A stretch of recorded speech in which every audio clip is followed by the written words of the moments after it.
नमस्ते। आपका अरविंद गणेश दामले चैनल में स्वागत है। मैं अरविंद दामले आपके सामने प्रस्तुत कर रहा हूँ मेरी ही कुछ रचनाएं। पहली दो हैं मराठी में और बाद में एक है हिंदी में। आपको ये रचनाएं पसंद आएँ तो आप मेरे अरविंद गणेश दामले चैनल को सब्सक्राइब करें, लाइक करें, शेयर करें और बेल आइकॉन दबाना ना भूलें। ये है इन रचनाओं का 813वां भाग। तो पहली मराठी वाली रचना है, सर्वांचा ड्रायव्हिंग लायसन्स सारखाच असला तरी प्रत्येकाला वाटतं की तोच इतरांच्या मनाने सर्वात चांगला ड्रायव्हर आहे आणि असंही वाटतं की लायसन्सवरच्या फोटोपेक्षा प्रत्यक्षात तो कितीतरी चांगला दिसतो आहे. सर्वांचा ड्रायव्हिंग लायसन्स सारखाच असला तरी प्रत्येकाला वाटतं की तोच इतरांच्या मनाने सर्वात चांगला ड्रायव्हर आहे आणि असंही वाटतं की लायसन्सवरच्या फोटोपेक्षा प्रत्यक्षात तो कितीतरी चांगला दिसतो आहे. दुसरी रचना आहे, माझ्या असं लक्षात आलं आहे की हल्ली लोकांनी पेननी लिहिणंच कमी केलं आहे, चेक देणं पण कमी केलं आहे, म्हणून सह्या करणंही कमीच झालं आहे. सगळे आर्थिक व्यवहार फोननीच सुरू केले आहेत.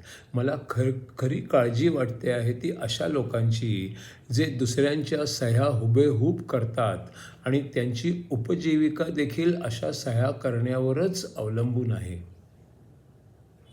तीसरी रचना है वो है निसर्ग दत्त महाराज और उनके शिष्यों के संवाद की ये अगली 83वां सवाल। तो क्या आप कह रहे हैं कि मृत्यु कुछ है ही नहीं? इसका उत्तर है, जो दिखता है वो कुछ भी हमेशा के लिए नहीं होता, बदलाव ही अमर है। 84वां सवाल, तो क्या जब हमारा जीना सच्चा होता है तो वो ही बिना रुकावट होता रहता है? सच्चा होना इसमें समय का कोई स्थान नहीं है। समय फिर सिर्फ समझने के लिए होता है। समझने के हिसाब से कौन सा समय और कौन सी जगह का कोई महत्व नहीं है। और क्या जितनी जिसकी समझ है उसी दायरे में शरीर भी रहता है? इसका उत्तर है हाँ। ये महसूस होना और समझना कि मेरा शरीर औरों के शरीर से अलग है, मुझ में नहीं है, मेरे लिए मेरा शरीर सिर्फ मेरा शरीर नहीं है। ये समझना कि मेरे शरीर को सही ढंग से संभाले रखने के लिए काफ़ी है। मुझे शरीर के लिए कुछ करने की ज़रूरत ही नहीं होती, सब अपने आप होता रहता है। शरीर कैसे चलता है इसमें आप में मन, भावना, विचार और कल्पनाओं का बहुत बड़ा स्थान होता है। मुझ में भावना, विचार, मन और कल्पनाओं का कुछ स्थान नहीं है। शरीर को आए हुए अनुभवों का भी कोई प्रभाव नहीं पड़ता, सब कुछ मेरे अनजाने ही चलता रहता है। कुछ सोचकर कुछ करने की मुझे ज़रूरत ही नहीं है। ये हाल सोते जागते दोनों समय होता है। मेरे सोच कर कुछ करने से पहले ही अपने आप सब कुछ संभाल लिया जाता है। 85वां सवाल है, तो क्या ऐसा होना आपको सत्य क्या ज्ञान होने के कारण हुआ है या उसके लिए कुछ सीखने की भी आपको ज़रूरत थी? इसका उत्तर है दोनों की वजह से। हमारा काम है ध्येय तक पहुंचना और वो एक कभी ना रुकने वाली बात है। सही सोच, सही रहन सहन आदि से ये संभव होता है। सत्य की खोज फिर आसान हो जाती है। मेरा जीवन मनुष्यत्व और सत्य की खोज में ही लगा रहता है और उस दृष्टि से मैंने उसे बिताया है। यही शायद मुझ पर सौंपा हुआ काम था। सत्य पहचानने पर आदमी में अच्छे गुण अपने आप आ जाते हैं। पैसा या पद पाने की इच्छा, डर और गलतफहमियों को दूर करना पड़ता है। सत्य तक पहुंचने के मार्ग पर ये सब होता ही रहता है। 86वां सवाल है, क्या आपकी अब कोई इच्छा भी नहीं है और कोई भय भी नहीं है? इसका उत्तर है, मेरा जन्म एक साधारण से गरीब घर में हुआ। मुझे पाठशाला जाना संभव नहीं था। शुरू में खेती का काम और बाद में एक छोटी सी दुकान चलाई। जिंदगी सीधी सादी थी, इच्छाएं भी छोटी मोटी ही थी, कोई महत्वाकांक्षा नहीं थी, डर भी उस हिसाब से ही थे। जब मैंने अपने गुरु पर पूरा विश्वास किया और उनके चरणों पर जीवन समर्पित कर दिया, तो फिर मुझे खुद को पहचानने की क्षमता आई। फिर मैंने भावनाओं और इच्छाओं को पीछे छोड़ दिया और शरीर छोड़कर बाकी खुद के बारे में सोचने लगा। कभी कभी समझ जल्दी आ जाती है और कभी कभी समय लगता है। कोई कोई एक छलांग में ही ध्येय तक पहुंच जाता है और कभी कभी पुरानी सोच और आदतें आसानी से जाती नहीं।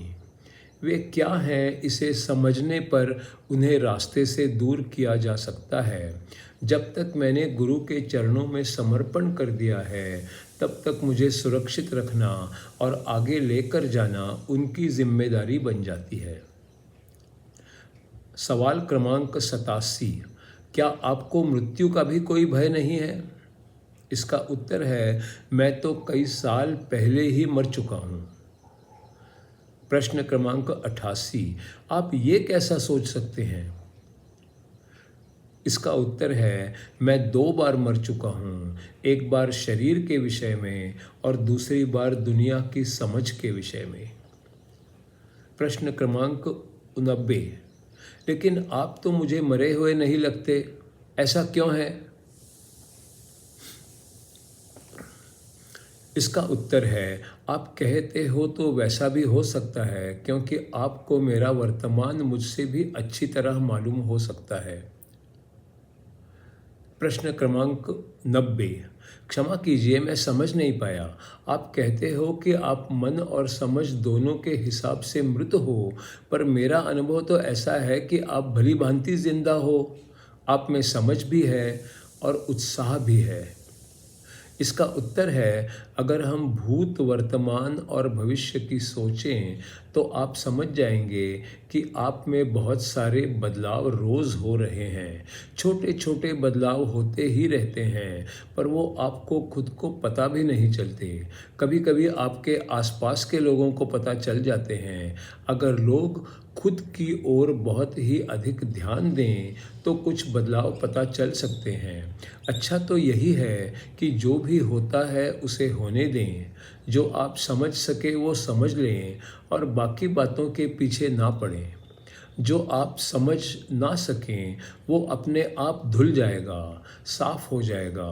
ये धुल जाना भी फायदे की बात होती है। एक बात याद रहे कि एक व्यक्ति के हिसाब से हमारे शरीर और मन में बहुत सी घटनाएं अपने आप होती रहती हैं। हमें कुछ करने की ज़रूरत ही नहीं होती। हम अगर बात बात में दखल देना छोड़ दें तो सब कुछ बिना किसी गड़बड़ के होता रहता है। क्या आप ये मानते हो और समझते हो? इसका प्रश्न है, क्या इन सब बातों पर विश्वास करना सामान्य सी या आम बात है? इसका उत्तर है, सामान्य या आम क्या है? क्या आपकी ज़िंदगी सामान्य है? आपको इतनी इच्छाएं होती हैं, इतनी भावनाएं और वासनाएं होती हैं, डर होता है, लड़ाई झगड़े होते हैं और मानसिक तनाव भी होते हैं।